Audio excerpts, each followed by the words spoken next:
In this video, I'm going to show you how you can have multiple pages under one Facebook profile, okay?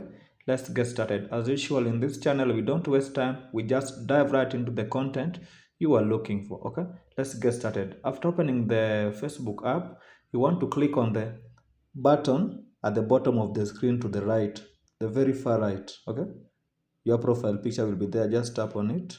Then you will see a page like this one here. Then you will click on the hamburger sign to the right side of the screen, the very top, or the three bars at the top there. Then scroll down. You can see the option has been migrated. Okay, now you just want to scroll back again. Then you come to this page. Now tap on the arrow down button to the far right. Okay, then you will see this place for creating new Facebook pages. You can see I have several Facebook pages under one profile. Now just tap on the plus sign and you'll be able to create a new page and add it to your Facebook profile. So the process is that simple, guys. If you found value in this video, please remember to like it and subscribe to the channel for more tips like this. Until next time, peace out.